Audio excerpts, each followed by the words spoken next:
Welcome back to Major Intonio's presentation of The Life of the Emperor Francis Joseph by Francis Gribble. Chapter 25. Many archdukes besides John Orth were destined to surprise and shock Francis Joseph by their aspirations after the common lot and their repudiation of family pride in their conduct of the affairs of their hearts.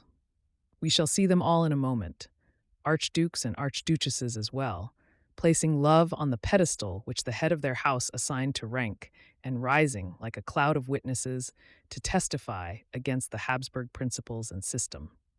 The revolt is instinctive, though the vast number of the rebels sometimes gives it the appearance of being concerted. There are no precedents for it in history, and the most luminous analogies are religious ones. One may be reminded of the case of those essayists and reviewers who, in the 60s, split the tight vestments of the Church of England by the impatient movements of their broad shoulders and were denounced as the Seven against Christ.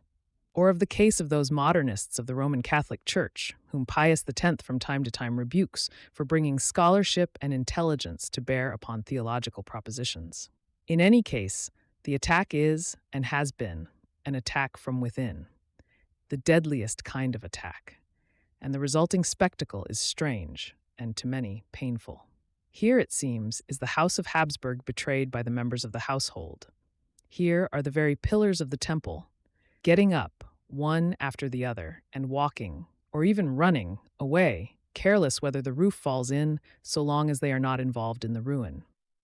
While Francis Joseph is left to sit almost alone in the midst of the scene of desolation, a pathetic figure, like Marius alone among the ruins of Carthage, or perhaps an heroic figure, like that strong man of whom Horace wrote that even the collapse of the universe would find him undismayed. We are coming to that spectacle in a moment, but the time for ringing up the curtain on it is not quite yet. The tableau must be preceded by the scene of the assassination of the Empress. We are told that the Empress wrote reminiscences, which will someday be published. Until they appear, if they ever do appear, the full history of her inner life cannot be written, and it may be impossible to write it even then. The gift of self-revelation is as rare as genius, if it is not, indeed, a kind of genius, and the men and women who have the art of communicating the secrets of their souls are far fewer than those who have secrets to communicate. It often happens that the world asking for bread is given a stone. Asking, that is to say, for a confession, is given dark hints and trivial tittle-tattle. It may prove to be so in this case, but no one knows. For Elizabeth guarded her secret to the end, and the world has no real knowledge of her, but only an impression, arising out of dark sayings and a curious way of life. She was restless, and she sought solitude. One can say little more of her than that. What gadfly stung her and drove her continually from place to place, one can but guess, and one is tempted from time to contradictory guesses. Perhaps the contradictions could be reconciled. Perhaps more than one gadfly tortured her. She spoke of herself as a woman who dreaded death and yet saw nothing in life worth clinging to. She said that she had religious beliefs, and yet her favorite poet was Heine, who had none. And when Countess Starste spoke to her of a peace beyond all understanding awaiting her when death had done its worst, she turned on her with the retort, "What do you know about that? No traveler who has taken that journey has ever returned to tell us what he found at the end of it." That is hardly the language of pantheism, and yet there were pompous believers who pointed at Elizabeth reproachfully as a pantheist. One may conjecture that she tried to be a pantheist, and succeeded sometimes for a little while, and relapsed from time to time into uneasiness, and the sense of her personality as an old man of the sea always on her back, and by no means to be thrown off. It often happens so when personalities are very pronounced and experiences have been vividly individual. Inherited superstitions naturally confirm the tendency, and Elizabeth, skeptic though she seemed in orthodox circles, must have inherited more superstitions than she abandoned. She evidently felt herself to be, and in a sense doubtless was, a woman who had survived herself. Something, as she said, had died in her, and life, after that death, was no more than a mechanical physiological round. Ill health may have helped to fix a sensation which, in good health, would only have been transitory. She was an invalid. albeit rather a vigorous invalid, during her later years. Her knowledge that there was madness in her family, the consequent sense of doom impending, may have conjured up the picture of Nemesis in pursuit of her, and she was not without reasons for telling herself that her failure in life had been signal. Even if she did not know just what it was that she had wanted, she must have been quite sure that, whatever it had been, she had failed to get it. There had been no happiness for her in family life, and as little happiness in love. In the former, she had had the sense of tragedy without the compensation of affection. And, if the obvious interpretation of Countess Marie Larish's story be the true one, she had known what it was for a lover to ride away, leaving her to cynical reflections. So she went through life wearing a mask and letting everyone see that she was wearing it. So far as externals go, the picture can, of course, be given more detail. Monsieur Xavier Paoli of the Sûreté, whose function it was to shadow royalties in France and protect them from assassins, has recorded many particulars of her eccentricities. She resented his attentions at first and wanted to be left alone. "We shan't want anybody," were General Berzovitzy's words to Monsieur Paoli when he first introduced himself and offered his services. But Monsieur Paoli was a discreet man who knew how to make himself acceptable, always there when wanted, and never in the way when not wanted. And he observed what he saw with the keen eye of a detective for whom nothing is too minute to be remarked. From him, we learn that the Empress bathed daily in distilled water and took only one biscuit with her tea at breakfast, and refreshed herself later in the morning with meat juice extracted daily from several pounds of fillet of beef by means of a special apparatus which she always carried with her, and dined off iced milk, raw eggs, and a glass of Tokay. Monsieur Paoli also speaks of her long walks, for these, of course, were occasions on which the burden of his responsibilities weighed heavily upon him. Elizabeth often walked as much as 15 or 20 miles in a day, with no one but her Greek reader, some student, as a rule, of the University of Athens, in attendance. His function was not only to read Greek, but also to carry the Empress's spare skirt. She walked, clad in a black serge gown of so simple a character that no well-to-do tradeswoman would have cared to be seen in it, and she often changed her skirt in the midst of her perambulations, behind trees, or any other screen which the landscape afforded, while the reader dutifully looked the other way. Sometimes, too, she perambulated the streets of Paris with equal recklessness. Once, Monsieur Paoli recalls, she went to see Notre Dame by moonlight and insisted upon being taken afterwards to eat onion soup in a popular café. Biarritz and the Riviera, however, were the places at which Monsieur Paoli saw most of her. At both resorts, she was known as the Lady in Black, who went about with a full purse, dispensing charity when the fit came upon her. Whenever she visited Biarritz, she never failed to buy a cow to be sent to her farm in Hungary. At Cap Martin, where the Empress Eugénie recommended her an hotel, Francis Joseph sometimes came to see her, but he does not seem to have seen very much of her when he did come. Elizabeth sometimes, but by no means always, dined with him, and she invariably lunched alone. The visits, one cannot help feeling, were little more than tributes to those appearances which are so terribly important in imperial circles. It is added that the billiard room was consecrated as a chapel, and perhaps in that act also a regard for appearances may be discerned. A more important fact, from Monsieur Paoli's point of view, was Elizabeth's reluctance to let him know where she was going when she started for one of her walks. He generally managed to find out, but he nevertheless remonstrated and received a characteristic reply. "Set your mind at rest, my dear Monsieur Paoli. Nothing will happen to me. What would you have them do to a poor woman? Besides, not one of us is more than the petal of a poppy or a ripple on the water." He assured her that there really was danger, that he had heard rumors, but she still refused to let herself be scared. "What?" she exclaimed. "Still more of your fears. I repeat, I am not afraid. And mind, I make no promises." But there were omens which others noticed, even if Elizabeth herself was blind to them. It was observed that, while her reader was reading aloud from Marion Crawford's Corleone, a romance dealing with the crimes of the mafia, a raven wheeled and circled round the Empress, returning as often as it was driven away, and she told her suite one morning, that the moon, seen at midnight from her bedroom window, had looked like the face of a woman weeping.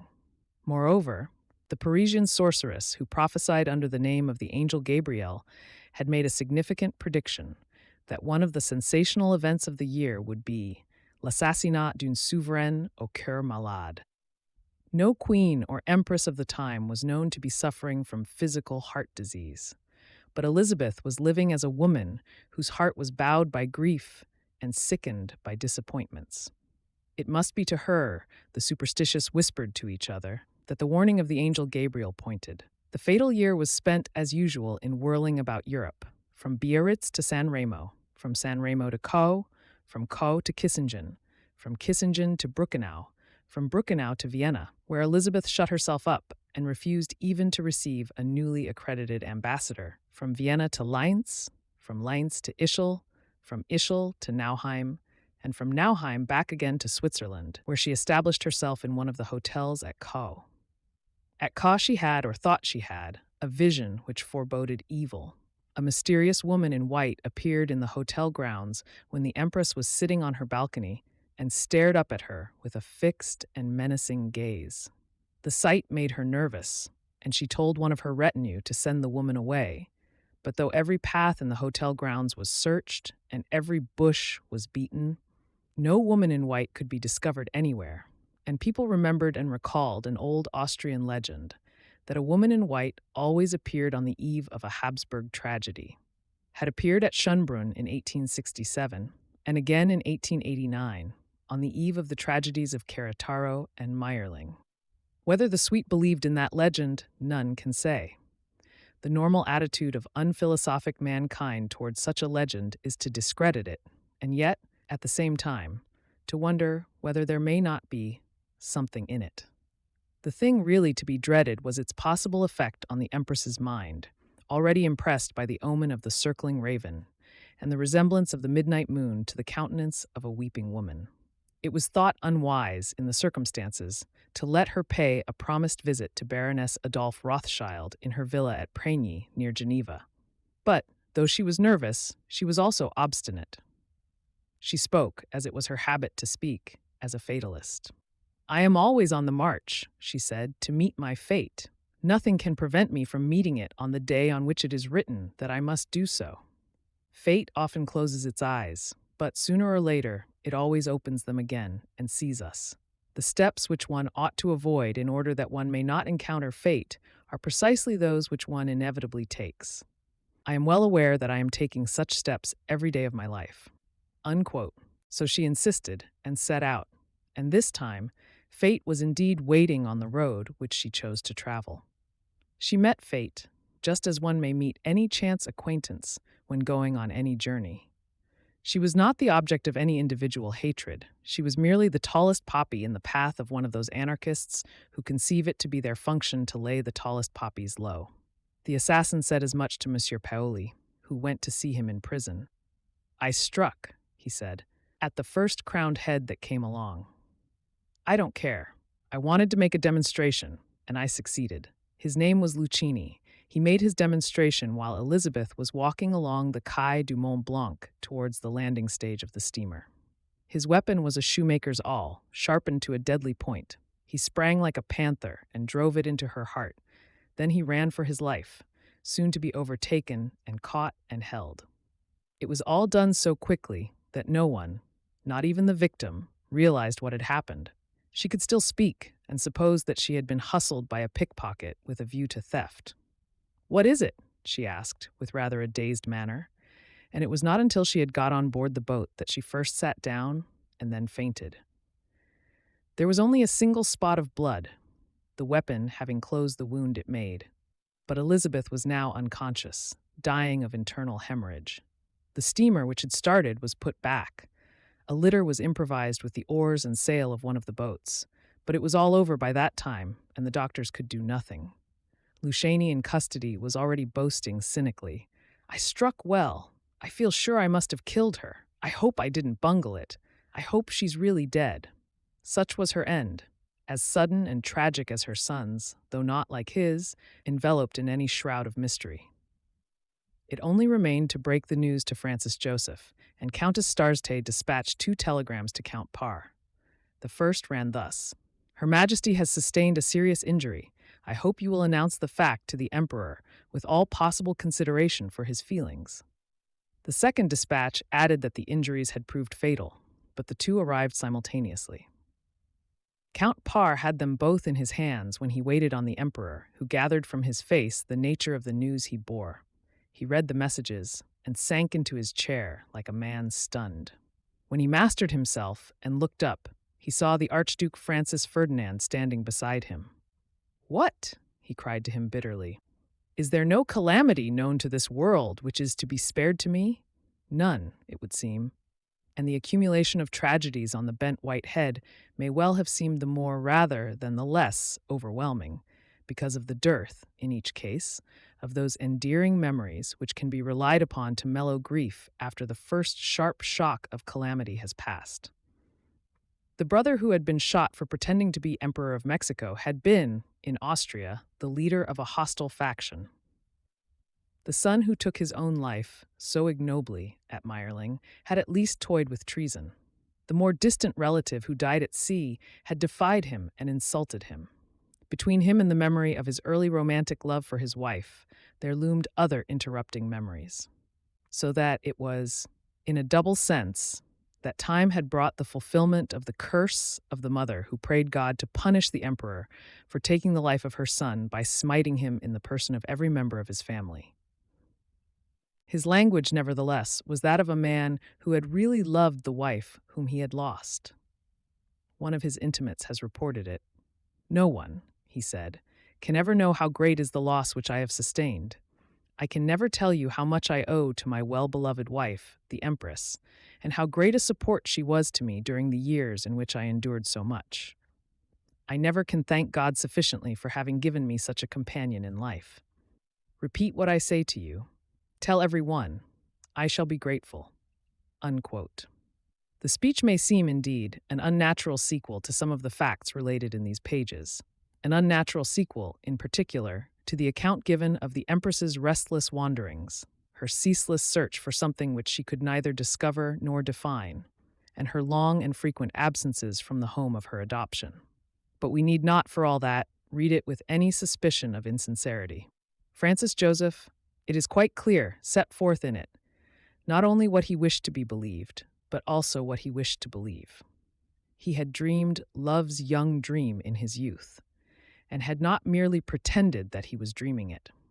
It had seemed to him, in those years of illusion, that the dreaming of it was not incompatible with the Habsburg system of consanguineous marriages with the members of houses as tainted as their own. Nor was it through any overt act of his that incompatibilities irreconcilable with that dream had come to light. The handsome young man, united to a beautiful young woman, had only by degrees discovered that his case was also that of a simple man of soldierly directness, united to a woman who was a mysterious enigma, living an inner life into which it was impossible for him to penetrate. He had done his best, and hoped against hope that the dream which he had dreamed would come true. There is no reason to suppose that he abandoned the hope because he found himself taking a keen pleasure in the society of Frau Schratt, and there is every reason to believe that he liked to recall the dream and live in it again and deceive himself. But his marriage had nevertheless been a proof of the failure of the Habsburg matrimonial system, and further proofs of its failure, together with many instances of revolt against it, were to be pressed upon his notice in the years immediately in front of him. His future trouble with the archdukes and the archduchesses was to be trouble mainly of that kind. Chapter 26. Austria's idiot archdukes. That is the scornful phrase in which Bismarck summed up the pillars of the House of Habsburg, but we must neither adopt it as a definition nor discard it as an insult. Archdukes, it is true, have been bred to deviate from the normal human type, but they have not all deviated from it in the same direction. Brilliance, as well as beauty, may go with decadence. Genius and madness are allied, and eccentricity is the cousin of both of them. The diseased fruit of a diseased stock may sometimes seem to make up in splendor for what it lacks in strength. We shall see how the various cases of the archdukes and archduchesses confirm that truth. Francis Joseph alone among them, combining a fair endowment of ability with a plausible resemblance to the average man. Indeed, we have already seen him doing so. In his married life, we have seen him as the average man puzzled by the exceptional woman, puzzled but pursuing to the last. In his political life, we have seen him flexible rather than strong, wise in his selection of counselors, but sometimes knowing better than they did, and always, in later years at least, cutting the right figure in the eyes of the world. An emperor, indeed. Something like an emperor, as people say. Magnificent, authoritative, genial, and affable, though of an affability on which none must venture to presume. It may be, of course, that there is more here of appearance, carefully kept up, than of the reality which compels appearance to conform to it. But one's impression, in any case, is of an emperor whom the discipline of a strict education and early responsibilities has, as it were, standardized. But, if the emperor has been standardized, the archdukes have not. They have gone as they have pleased, differing from other people as Habsburgs must, but not differing from them in the pursuit of any uniform ideal. Often, indeed, striking extraordinary attitudes in their strenuous endeavors to get back to the manners and methods of ordinary mankind. Already we have met a few of them. The Crown Prince Rudolph, a man of letters, a rake, and perhaps a potential rebel. John Orth, a musician, a pamphleteer, and a hot-tempered visionary, pelting the emperor with the insignia of the Golden Fleece. It remains, leaving those stories behind us, to complete our picture of the Habsburg court with a review of the proceedings of some of the others. We may even go back a little way for the purpose. For, though the memory of the more distant events has been effaced by recent excitements, Francis Joseph has had trouble with his brothers as well as his son, his grandchildren, his nephews and nieces, and his cousins. Maximilian, as we have seen, wounded his feelings by more than one offensively pointed bid for popularity at his expense. Charles Louis is described by Countess Marie Lariche as a fat old man with brutish instincts, and accused by her of ill-treating his wife, who, on her part, was understood to be in love with her chamberlain. The proceedings of the third brother, Louis Victor, are still wrapped in a shroud of mystery, which it might be indiscreet to try to tear. But his career as a butterfly of fashion was cut suddenly short by Francis Joseph's peremptory command to him to leave Vienna for Salzburg and stay there. That is the end of the list of brothers, but only the beginning of the list of eccentric or otherwise unsatisfactory archdukes. Whether any general impression of an abstract archduke will result from an enumeration of the performances of several concrete archdukes is dubious, but it will nevertheless be worthwhile to make out a list in the hope that the figures will somehow group themselves into a subject picture. 1.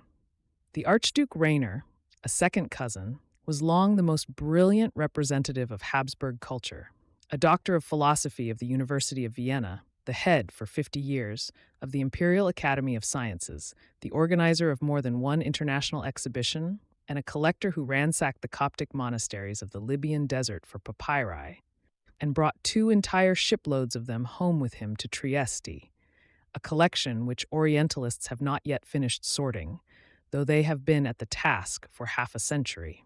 His marriage caused no trouble, for he was united in time to an archduchess who shared his simple tastes. He always indeed had his aspirations after the simple life and the common lot, but his manifestations of those longings did not cause much inconvenience.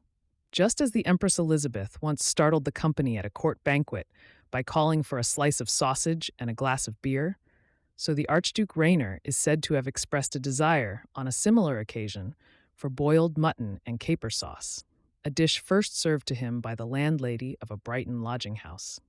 But there certainly was no harm in that, nor was there any harm in the Archduke's passion for traveling in Switzerland under an assumed name, dining at table d'hôte, and so hearing at first hand the gossip current about his more lively relatives. The Archduke Rainer was an archduke for whom his collection of papyri was archdukedom large enough, and he was an ornament to the House of Habsburg, as he would have been an ornament of any house of which he was a member. 2. The Archduke Henry, Archduke Rainer's brother, was chiefly distinguished for his morganatic marriage with the actress Leopoldine Hoffmann. And that story is chiefly interesting for the light which it throws upon the gradual evolution of Francis Joseph's attitude towards such marriages. He accepted such a union in the case of the brother of the Empress who married the actress Henrietta Mendel, but Bavarian mésalliances were, of course, outside his purview. Habsburgs, he considered, should maintain a higher standard of matrimonial exclusiveness than Wittelsbach's. He expressly forbade the Archduke Henry's marriage, and the priest who performed it is said only to have been entrapped into doing so by a trick played on him at a luncheon party. However that may have been, the Archduke fell into disgrace and was absent from Vienna for 15 years, spending most of the time in Switzerland. Then he was recalled and pardoned and restored to the dignities of which he had been deprived. A title of nobility was, at the same time, bestowed upon his wife, and when both he and she died, as they did almost immediately afterwards, the Archduke Rainer, who had no children of his own, adopted their orphaned daughter. The promotion of the unclassed bride and her child, unclassed, of course, only from the haughty Habsburg viewpoint, may be said in some measure to have foreshadowed events which were to befall thereafter. 3. The Archduke Louis Salvator, John Orth's elder brother, has acquired for himself a kind of renown as the student hermit of the Balearic Islands. He lives the simple life there, attired, according to his niece, Princess Louisa, in sandals and loose linen trousers, toiling like a laborer, with a sunburnt visage, in a vineyard of his own, with a yacht always at hand, ready to take him to sea whenever a fit of restlessness comes upon him. They speak of him as a pagan in his tastes, a worshipper of the sun, and of what else one knows not. Perhaps of Uris, for he is a bachelor, and perhaps not. He has erected statues in his mysterious grounds to a private secretary to whom he was attached. He has been shipwrecked, and he has written books. The Empress Elisabeth was the only member of the house who showed much sympathy with him, sharing, as she did, his love of solitude, his aversion from splendor, and his detestation of the well-dressed crowd which has so little to do except to be well-dressed. What the Russian novelists or their French critics call impuissance de vivre would seem to be the note of his passion for undisturbed seclusion. And he has written of his yacht as his sole place of refuge. Quote, "It was the only place which I could call my home, the only place in which I really felt at home. In all my palaces and places of residence in Austria and Hungary, and even on my beloved island of Majorca, I feel just as if I were in a hotel and almost as if I were in a prison. There is no sense of home in such places, no sense of home whatsoever." 4. The Archduke Charles Salvator, another of John Orth's brothers, also fled from splendor, but fled in another direction.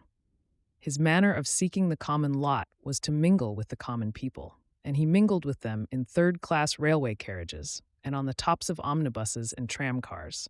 He also taught himself a trade, Louis XVI's favorite trade of locksmith, and is said to have excelled at it. The police did not like him, for his habits gave them trouble, but the accidents which they feared never happened. A traitor to the archducal ideal, perhaps, he was a traitor to nothing else, and he lived and died harmlessly. 5.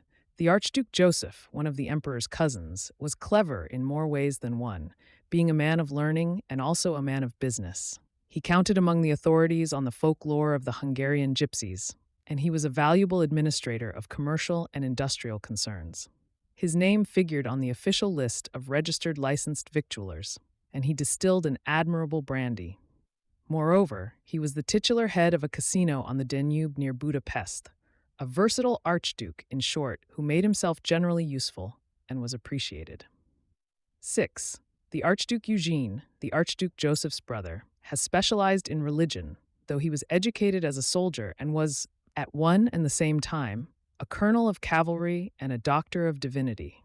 At one time he was anxious to resign his commission in the hussars in order to become an archbishop, like Beethoven's patron, the Archduke Rudolph, but Francis Joseph would not permit the transformation. As a compromise, he undertook to make him Grand Master of the Teutonic Order as soon as that office fell vacant, an office the taking up of which is preluded by the singular vow to be as chaste as possible. It is said that the Archduke Eugene, who looks his part to the life, has taken the vow as well as the office seriously. 7. The Archduke William, the uncle of the Archduke Eugene, preceded him in the Grand Mastership, but in his case, the possibilities of chastity appear to have been limited. The stories of his assignations with ladies in the cabinets particuliers of restaurants are numerous, and some of them are diverting. The landlord, on one occasion, was so proud of his patronage that he could not keep the secret of it. Not realizing what the consequences might be, he whispered to a friend that the Archduke William was, at that moment, doing him the honor of pursuing a courtship in an upper chamber. The consequence was that, when the Archduke descended with the lady from the upper chamber to take his carriage, he found a vast crowd of loyal supporters assembled on the pavement to receive him with musical honors. His case must have been even more embarrassing than that of Francis Joseph, when the cook knelt at his feet and sang the national anthem in the small hours of the morning in Frau Schrott's villa. 8. The Archduke Leopold, brother of the Archduke Rainer, was at one time commander-in-chief of the Corps of Engineers, but he suddenly disappeared, and people wondered what had become of him. Epilepsy, that curse of the House of Habsburg, had struck him down. He was removed to the remote castle of Hornstein, where he had to be kept in the seclusion of a mental invalid until he died. 9. The Archduke Otto, brother of the present heir apparent, and consequently Francis Joseph's nephew, was the most amazing of all the archdukes, and the one whose case most fittingly illustrates the usual generalizations about Habsburg degeneracy. The common people rather liked him, for he had the negative merit of not being proud, and was, in the main, the sort of gay and festive buffoon to whom the hearts of the common people, when untrammeled by considerations of morality, go out. But people who were not so common took a different view of him, and Austria was filled with stories of his misdeeds and the discomfiture which they brought him. Meeting a funeral procession when he was out riding, he insisted that the coffin should be laid upon the ground in order that he might leap his horse over it. Getting drunk in a fashionable café, he more than once executed a dance, apparelled in nothing except a kepi, a sword belt, and a pair of gloves. And once, in order to express his contempt for things in general, and Habsburgs in particular, he poured the contents of a dish of spinach over the emperor's bust. A furious lady cyclist once assailed him with a whip for breaking up a cycle race on the high road on which he was driving. And the Austrian journalists who aspersed his private character were acquitted by the juries when he ventured to take proceedings against them.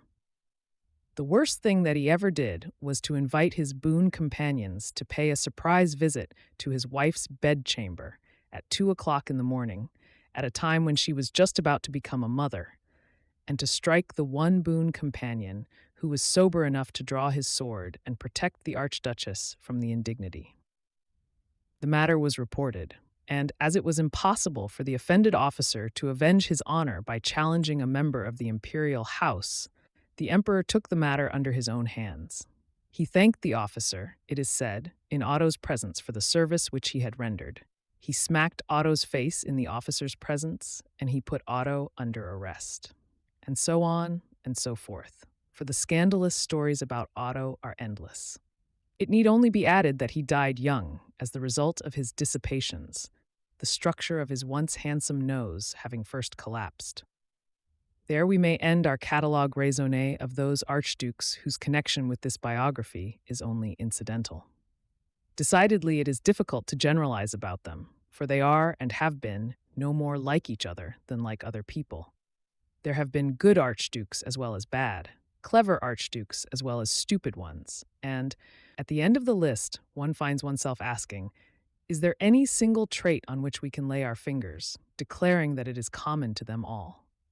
At the first blush, one would be disposed to say that there is none, that the recluses and the rowdies and the students and the men of business of the House of Habsburg are like a fortuitous collection of incongruous atoms. But when one looks again and looks more carefully, one becomes conscious of a common force which is at work among them all. One may describe it in the language of the physicists as a centrifugal force. Nature's reply, as it were, to that centripetal force which has been at work from a distant past through the media of the doctrine of divine right and the systems of specialized princely education and consanguineous marriages. There is, to sum the matter up, a Habsburg ideal, forming the center of the circle, an ideal to which Francis Joseph himself has remained as faithful as possible for as long a time as possible. But there is also that centrifugal force whirling all the individual Habsburgs away from that center in all imaginable directions. Most of them, as we know, have been whirled into marriages incompatible with the ideal, but there have been exceptions to that rule, as to any rule which one might endeavor to lay down. The only feature really common to their very various adventures and ways of life is that the force has affected, and the whirl has caught, each one of them. Otto stripping himself in public, Charles Salvator boarding the tram, Louis Salvator hiding his face in the Balearic Islands, Eugene clamoring for an archbishopric, and Rainer sighing for boiled mutton and caper sauce. All these are multifarious manifestations of an identical phenomenon, that phenomenon being nature's centrifugal force, which is making and will continue to make havoc of the imposing Habsburg system. It is in the matter of matrimony, however, that the manifestations of that force have excited most attention and promise to be most fruitful of consequences. And it is of those matrimonial divagations from the central ideal that we shall next have to speak in detail. This concludes today's reading of the life of the Emperor Francis Joseph, by Francis Gribble. Join us also the day after tomorrow for the subsequent part. Subscribe to Major Intonio's channel. Thank you for listening, and so long.